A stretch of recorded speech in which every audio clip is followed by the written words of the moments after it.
السلام علیکم ورحمۃ اللہ وبرکاتہ۔ بسم اللہ الرحمن الرحیم۔ محترم ناظرین، زکوٰۃ اسلام کا ایک اہم ترین فریضہ ہے۔ زکوٰۃ ہے کیا؟ آج کے اس مختصر سے ویڈیو میں ہم زکوٰۃ کے امپورٹنٹ پوائنٹس مختصر الفاظ میں جاننے کی کوشش کریں گے۔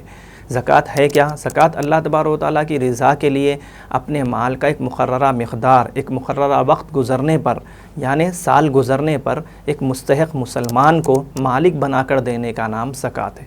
اب زکوٰۃ کے فرض ہونے کی کیا شرطیں ہیں؟ زکوٰۃ کے فرض ہونے کی کچھ شرطیں ہیں، وہ ہے عاقل ہونا، بالغ ہونا، آزاد ہونا، مسلمان ہونا، اسی طرح اپنے پاس نصاب کے بقدر مال کا مالک ہونا، اور اسی کے ساتھ ساتھ نصاب کا بنیادی ضرورتوں سے اور قرض سے پاک ہونا۔ یہ شرطیں پائی جائیں گی تو شخص اس پر زکوٰۃ فرض ہوگی۔ اب زکوٰۃ کا نصاب کیا ہے؟ نصاب کا لفظ آتا ہے، وہ بھی ہمیں جاننا ضروری ہے۔ جن مالوں میں زکوٰۃ فرض ہے، جس شخص کے پاس وہ چیز مقررہ مقدار میں پائی جائے گی تو وہ شخص شریعت کی نگاہ میں صاحب نصاب کہلائے گا۔ اب وہ مقداریں کیا کیا ہیں؟ جیسے کہ زکوٰۃ فرض کن چیزوں پر ہوتی ہے، یہ اگر ہم جانیں، جیسے کہ سونا ہے، چاندی ہے، ان کو اموال نامیہ کہا جاتا ہے۔ اسی طرح اموال تجارت، کوئی بھی چیز تجارت کی نیت سے لی گئی ہوگی، اس پر زکوٰۃ فرض ہو جاتی ہے۔ اب سونے کا نصاب کتنا ہے؟ سونے کا نصاب 7.5 تولہ سونا ہے، اور چاندی کا نصاب 52.5 تولہ چاندی ہے۔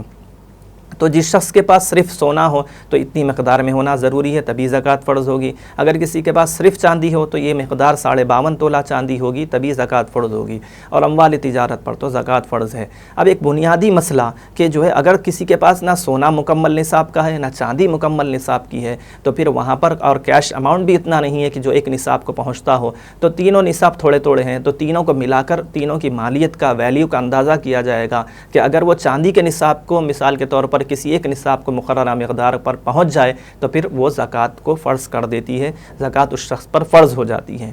تو یہ بات ہو گئی کہ زکوٰۃ صاحب نصاب کون ہے اور زکوٰۃ کتنی مقدار میں فرض ہوتی ہے۔ اس کے اندر اور ایک بات یہ ہے کہ زکوٰۃ کتنی فرض ہوتی ہے۔ تو زکوٰۃ جب کل مالیت کا اندازہ کیا گیا، مثال کے طور پر 10 لاکھ روپے ٹوٹل ہمارے پاس اماؤنٹ آیا اور اس کے اوپر سال بھی گزر گیا تھا، تو پھر اب وہاں پر اس کا 40واں حصہ ہمیں زکوٰۃ میں نکالنا ہے، یعنی 2.5% زکوٰۃ ہمیں نکالنا ہے۔ پھر آخر میں جو امپورٹنٹ پوائنٹ اس سلسلے میں ہے، زکوٰۃ کیا ہے ہم نے جان لیا، صاحب نصاب کون ہوتا ہے ہم نے جان لیا، زکوٰۃ کن لوگوں پر فرض ہوتی ہے یہ بھی ہم جان چکے ہیں، اور کتنی فرض ہوتی ہے یہ بھی ہم جان چکے ہیں۔ اس کے بعد آخری اور امپورٹنٹ پوائنٹ یہ ہے کہ زکوٰۃ کن کو دینا جائز ہے۔